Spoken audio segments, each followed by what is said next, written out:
As much as I want to be remembered as Crystal Dunn, a good soccer player, I want to be known as Crystal Dunn, a good teammate, someone that was there for me, someone that was encouraging. You can always find joy even in moments that aren't so great.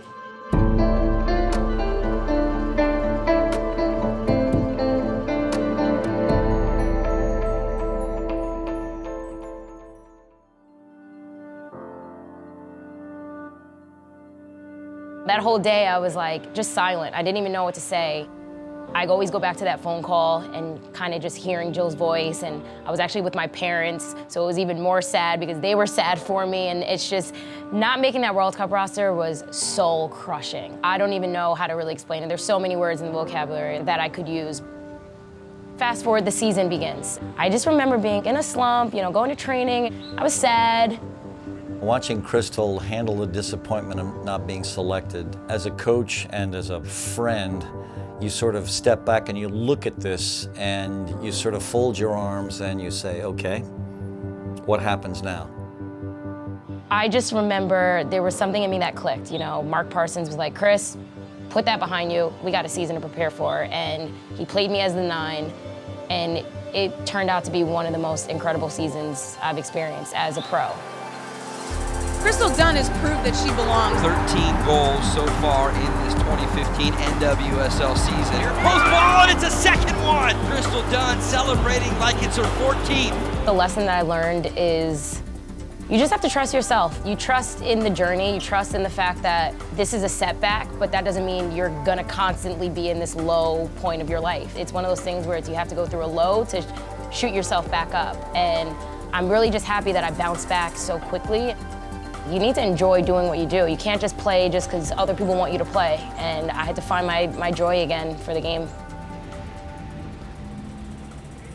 When I first left to go to Chelsea, I was very nervous. I didn't expect anything. I just went in with all my feet, all my body. I was like, what are we gonna expect here? I think going to Europe was a mature choice. There's something in the foreign culture about love of the game and love of the ball that's unique. Sure enough, she goes to Chelsea, and it's made her a better player. It's made her a more complete player. On the field, I learned so much under Emma Hayes. She is such a tactician. I just felt like I spent so much time in the classroom kind of setting, and she taught me a lot about myself as a player. She said, now is the time to play in the English league where there's not gonna be a lot of space in behind. It's about finding the space for yourself, creating space for teammates, and keeping the ball and being a good possession-based player. And I think that part of my game definitely grew.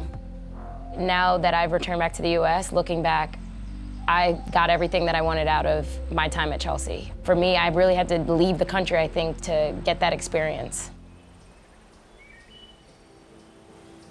I think a lot of people know in our league, changes happen and you don't always end up where you even know you're gonna end up. For me, I knew I wanted to kind of change clubs. It was just a matter of where am I gonna end up.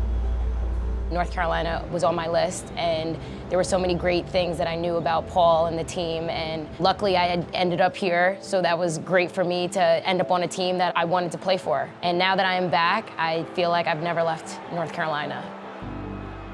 Crystal Dunn is on this amazing roster, playing with the club coach she played for in high school. Paul Riley runs the Albertson Club in New York.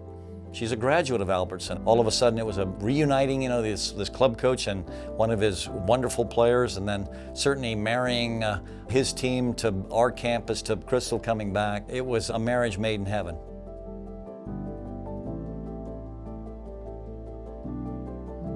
I am so impressed right now with how many balls Crystal is winning in midfield and then turning into gold in the attacking third. A lot of what Paul preaches to us every day is similar to what Ansa was preaching to me 4 or 5 years ago. Yeah, Dunn, yeah! I love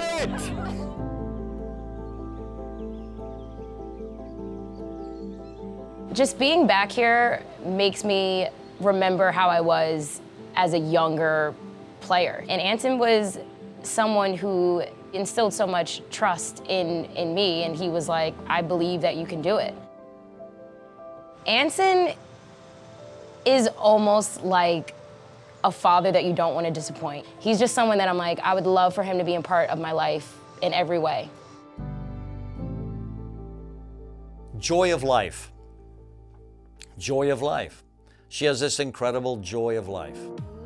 Before every game at UNC, there's a dance party in the locker room with, music blaring. And so the whole team would come dancing out of the locker room, but the one that is continuing to dance even through the warm-up is Crystal Dunn. Mic check, 1 2 1 2. I said it. Mic check, 1 2 1 2. I said it. Mic check, 1 2 1. She's always had that quality. She brought it here when she came. She still has it, now that she's left. She takes it to every team she's on. She's just fun to be around, and I love that quality in her. For me, I enjoy going to training every day, and I think I've turned to a new chapter in my life, probably since the World Cup, not making that roster, that I really need to enjoy this game because it's not forever. And I don't want to look back thinking, I was upset about this training, I was upset about this game. It's really about the journey, and it's about the days and the memories that I get to spend with my teammates. This time around, I'm just gonna let my play, my personality, my character take control and just show up every day, be the best person I can be, and that will translate on the field to be the best player I can be. And whatever happens, happens. I'm looking at life in such a different way.